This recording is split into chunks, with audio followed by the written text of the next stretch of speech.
Update muna nga tayo sa mundo ng basketball sa Gilas, Pilipinas.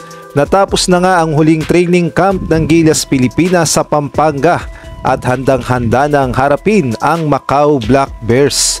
Samantalang si Angelo Kwame, malaki ang tsansang maging local player ng Gilas, Pilipinas. Ngunit bago nga tayo magpatuloy, pakipindot naman ang like, subscribe at ang notification bell para updated ka sa susunod kong i-upload. Pakipollow na rin ang aking Facebook page na Pinoy Viral Sports Official. Maraming salamat.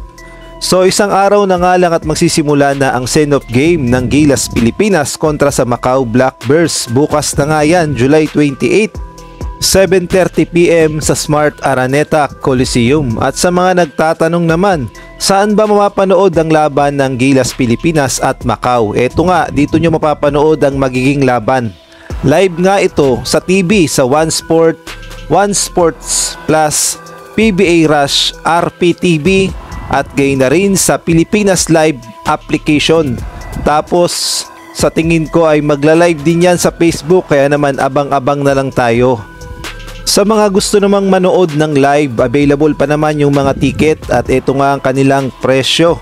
Yung courtside sold out na pala. Yung Patron A 530, Patron B 530, lower box 318, upper box 159 at ang general admission 80 pesos. Murang-mura na nga yan. Mapapanood mo na ang laban ng Gilas, Pilipinas at Macau Black Bears at available nga yan sa Ticketnet online.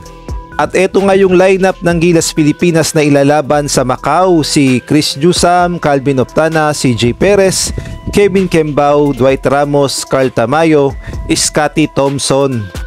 Kasama rin si RJ Abarientos, Japet Aguilar, Justin Brownlee, Troy Rosario, AJ Edu, Junmar Pajardo at itong si Jamie Malonzo. At kanina nga ay natapos na ang training camp ng Gilas, Pilipinas at masasabi nating mahaba-haba naman ang naging practice ng Gilas, Pilipinas dahil mayroon pa silang mga ginagawang practice every Monday bukod pa nga itong training camp nila sa Pampanga.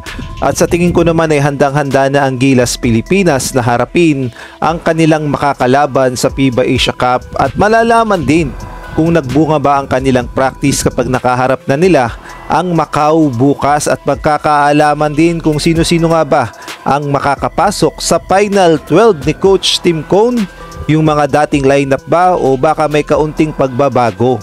At hindi rin biro ang makakaharap ng Gilas, Pilipinas itong Macau dahil karamihan nga dito ay mga import at malalakas talaga. At dito nga masusubukan ang team chemistry, game plan at yung mga ginagawang practice nila sa 3 points, yung mga tira sa labas na kanilang pinapractice ng husto. Dito na nga magkakaalaman kung hanggang saan ang lakas ng Gilas, Pilipinas at kung handa na ba sila sa FIBA Asia Cup. At uulitin ko lang, ito nga yung lineup na makakalaban ng Gilas, Pilipinas bukas. Quentin Melora Brown 6'10", Jason Hannibal 6'10", Wang Yi 6'9", Omari Pick Green 6'6", David Diaz 6'5", William Douglas 6'5", Chueng Lei 6'4", Amore Archibald 6'3", Chong Pung Lau 6'3", Cole Maisek 6-footer, Jining Leung 6-footer at si Xing Xiao Chao 5'10". At masasabi nating may height advantage talaga ang Macau Black Bears at bukod pa doon, yung mga tira nila sa labas ay kailangang bantayan ng Gilas, Pilipinas. Samantalang malaki naman ang tsansa ni Angelo Kwame na ikonsidera ng FIBA as local player ng Gilas, Pilipinas dahil almost 10 years na siya dito sa Pilipinas at isa rin nga yan sa mga requirements ng FIBA upang i-consider ang isang naturalized player na maging local player ng isang bansa na kanyang nire-representa. Kaya naman abangan na lang natin kung mapagbigyan ng FIBA itong si Kwame na maging local player ng Gilas, Pilipinas.